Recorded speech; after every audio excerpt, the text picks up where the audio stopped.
another edition of Fargo Famous, and I'm talking to my brother from another mother, Erik Diederich. Erik, you beautiful son of a gun. It is good to be with you, and you are so uncomfortable having this conversation. Yeah. So glad to be here. Couldn't be having more fun right now. Oh, man.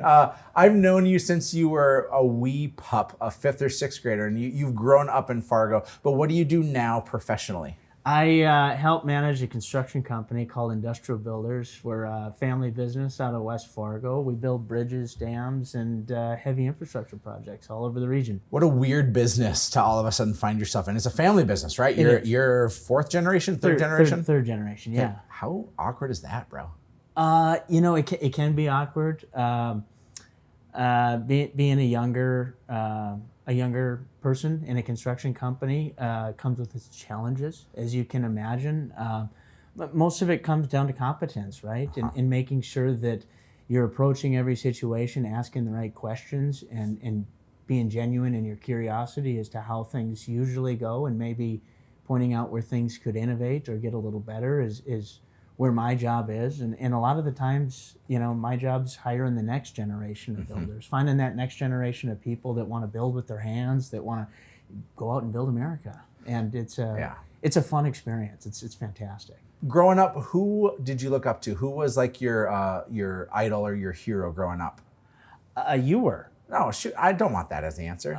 You might not want that as the answer, but we've spent a lot of years together. We grew up in the church together.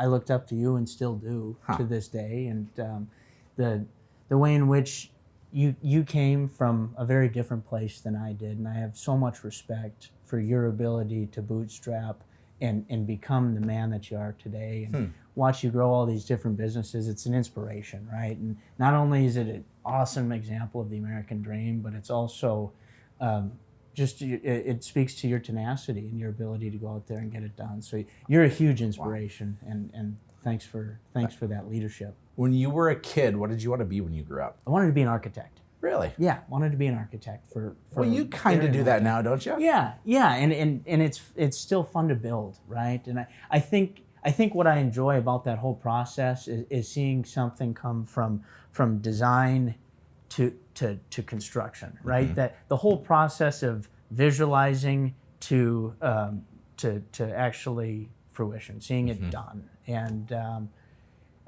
whether you're an architect or you're a contractor or an engineer, the physical world and seeing something complete and seeing thousands of people use the product that your team built is the satisfying part. And I think I scratch that itch every day. Yeah. I love that you're doing what you dreamt of doing. That's pretty rare. You're a kid that grew up next to Fargo Country Club, so you learned to golf, and you got to have a really great experience there, but you also have a great lake place just outside of town. Yeah. Do you prefer the beach, or do you prefer the pool? Good question. We prefer the pool. Yeah. And we're setting up our life with our little ones to be able to enjoy, the amenities here in town right now. There's a lot of great energy in Fargo, and there's a lot of great energy around the Fargo Country Club, and being able to utilize an awesome golf course and the pool, and it's set up really well for how we are kind of designing our weekends. Erik, you can live anywhere in the world, so why Fargo? Fargo has it all. Do we have the opportunity to live anywhere in the world? I guess probably do, but it doesn't feel like that to us. We have the opportunity to travel the world. And every time we get on that last flight from Minneapolis to Fargo, we're really jazzed to be coming home. And I've experienced Fargo in so many different ways. It has everything that you need to be a kid. You can run around the neighborhoods in safety. You can go to college and have a fun downtown nightlife and feel like you're in the big city. And then you can settle down with a family and have all the amenities that a big city has when it comes to concerts and golf and experiences and good food. And in the older years, it's a really nice place to relax and see your grandkids. So I think Fargo is the ultimate community. I love you, brother. Yeah. Thanks for being part of the Fargo Famous, which you hate the air quotes for. Until next time, gang, we'll be back.